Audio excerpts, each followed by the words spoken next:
Hi friends, good morning అందరికీ తెలిసిన వంటే ఇది. వంకాయ అల్లం పచ్చిమిర్చి కూర. వంకాయలు ఉడికించి వాచేసుకున్నాను. ఆ తర్వాత చిన్న అంగుళం ముక్క అల్లమును ఒక 3 పచ్చిమిరపకాయలు గ్రీన్వి కారంగా ఉంటాయి కాబట్టి అవిని మిక్సీ పెట్టేసుకున్నానండి.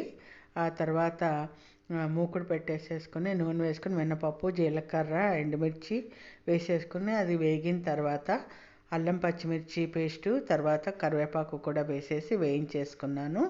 అది వేగిన తర్వాత ఉడికించి వార్చుకున్న వంకాయ ముక్కల్ని కూడా వేసేసుకొని చక్కగాను చింతపండు, ఉప్పు, పసుపు వేసేసుకుని కూరని దగ్గర పండిచ్చేస్తే యమ్మీ టేస్టీ వంకాయ అల్లం పచ్చిమిర్చి కూర రెడీ. మీకు అందరికీ తెలిసిందే అనుకోండి.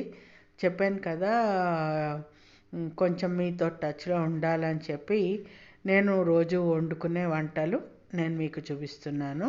అంతకు మించి ఏమీ లేదండి. మీకు అందరికీ తెలుసు ఈ వంటలు. కాకపోతే కొందరు ఎవరైనా తెలియని వాళ్ళు, ఈ కాలం పిల్లలకి కొంత వంట తెలియని వాళ్ళు ఉంటారు కదా, వాళ్ళ కోసం చూపిస్తున్నాను. జస్ట్ కుక్కర్లో కొంచెం నీళ్లు పోసి వంకాయలు ఉంటే బఠానీలో, లేకపోతే చిక్కుడుకాయలో, చిక్కుడు గింజలో కూడా వేసుకోవచ్చండి.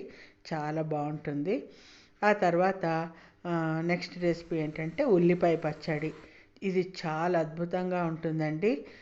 వేడి నీళ్ళలో కొంచెం నానబెట్టుకున్న చింతపండు, ఉల్లిపాయ ముక్కలు, మన కారంకి తగ్గట్టుగా పచ్చిమిర్చి, నేను ఒక 4 పచ్చిమిర్చి తీసుకున్నాను, ఒక ఉల్లిపాయ తీసుకున్నాను, కొంచెం పెద్ద సైజు ఉల్లిపాయే.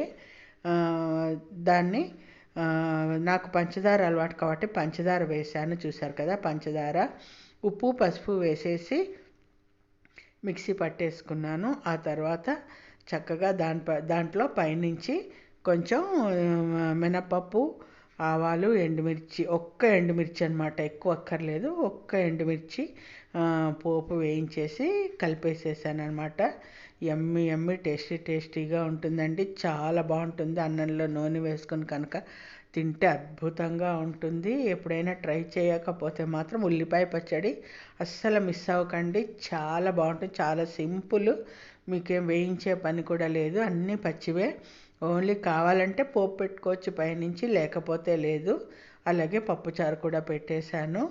సో ఇక్కడ మిస్ అయింది పప్పుచారు గిన్నె పెట్టడం అనేది. సో యమ్మీ టేస్టీ వంకాయ అల్లం పచ్చిమిర్చి కూర, ఉల్లిపాయ పచ్చడి. అలాగే రాత్రికి, ఇవాళ శనివారం కాబట్టి పూరీని శనగపిండి చట్నీ చేశాను. చూసారా ఎంత చక్కగా పొంగుతున్నాయో పూరీలు. మనం పిండి కలపడంలోనే ఉంటుందండి. సో ఇది ఫ్రెండ్స్, నచ్చితే లైక్ చేయండి, షేర్ చేయండి, సబ్స్క్రైబ్ చేయండి.